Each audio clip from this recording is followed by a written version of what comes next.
आज Honda India foundation ये 50 गाड़ियां जो है पुलिस को एक तरह से यहाँ का कानून व्यवस्था और अच्छी से अच्छी बने, उसके लिए उन्होंने हमको प्रदान किया है। तो होंडा परिवार का बहुत बहुत धन्यवाद। और ये सारा मिलाकर लगभग 1,35,00,000 की गाड़ियां हैं। एक गाड़ी की कीमत ही 270 के लगभग है। तो इतना बड़ा CSR फंड जो है उन्होंने दिया। यहाँ जो है हमारे गहलोतरा जी ने अपने होंडा से कहा कि आपका CSR फंड अब की बार चंडीगढ़ पुलिस को मिले, ताकि चंडीगढ़ पुलिस यहाँ के लॉ एंड ऑर्डर को और अच्छा से अच्छा मेंटेन करने के लिए, और हमारा रिस्पांस टाइम जो अभी भी नंबर 1 है देश में, 5.6 मिनट में हमारा रिस्पांस टाइम है। देश का या पूरा देश का जो है वो 18.6 मिनट का रिस्पांस आता है। तो इसमें और सुधार होगा, और ताकि यहाँ के ट्रैफिक व्यवस्था को भी सुधारना, यहाँ के टूरिस्ट पॉइंट को भी ठीक तरह से एक तरह से सुरक्षित रखना। और आजकल जैसे ऐप्स के द्वारा हमने सीनियर सिटीजन को भी उससे जोड़ा है, महिलाओं को भी जोड़ा है।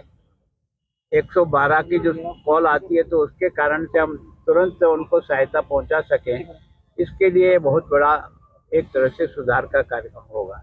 तो मैं सोचता हूँ वैसे 3 कानून को लागू करने में भी हम देश में पहले स्थान पर हैं। हमारा जो सजा का परसेंटेज 45 और 50 था, अभी नए कानूनों के आधार पर हमारा सजा का परसेंटेज 91 से भी अधिक पहुंचा है। अभी तक हमारे 181 फैसले हुए, उसमें से 165 फैसलों में सजा मिली है। तो मैं सोचता हूँ ये भी एक बहुत बड़ी उपलब्धि नए कानून के कारण से भी है। और हमारी जो जांच का समय सामान्यतः 3 साल एवरेज बनता था, अब 97 डे में ही हमारी जांच पूरी हो जाती है।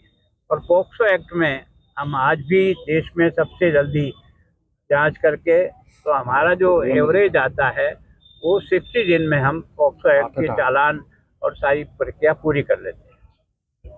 सर, मेरा एक सवाल है, प्रधानमंत्री जी का जो राजनीतिक सफर है 25 साल हो गए हैं, उनके इस सफर को किस तरह से देखेंगे प्रधानमंत्री जी के 25 साल हो गए सर राजनीतिक सफर को। देखो, पहले मुख्यमंत्री और प्रधानमंत्री। मैं सोचता हूँ कि गुजरात भाग्यशाली है कि उनको एक बहुत ही चुनौतीपूर्ण समय में, जब भूकंप का प्रकोप के कारण से गुजरात बहुत ही एक तरह से फेस कर रहा था, उस समय उनको संगठन के काम से निकाल करके सरकार के काम में भेजा। और उन्होंने जिस प्रकार से गुजरात को विकास की दृष्टि से झाड़ दी, उसके बाद 14 से वो देश के प्रधानमंत्री हैं। सबसे बड़ी उपलब्धि मैं यही कह सकता हूँ कि हम जो 11वें पायदान पे थे आर्थिक दृष्टि से दुनिया में, आज हम 4थे स्थान पर हैं। और हम आत्मनिर्भर भारत के केवल हथियारों की दृष्टि से भी इतने सक्षम हुए हैं कि अब की बार पाकिस्तान के जितने पटाखे आए वो सारे पटाखे आसमान में फोड़ दिए। तो उससे केवल पाकिस्तान को सबक नहीं मिला, जिन्होंने पटाखे दिए थे उनको भी समझ में आ गया कि भारत अब 2025 का भारत है। तो एक तरह से सभी दृष्टि से जो कुछ विकास हुआ, और गरीबी की रेखा से 25 करोड़ लोग बाहर निकलना, सबसे बड़ी देश की उपलब्धि मान सकता हूँ जो हमको दिखाई।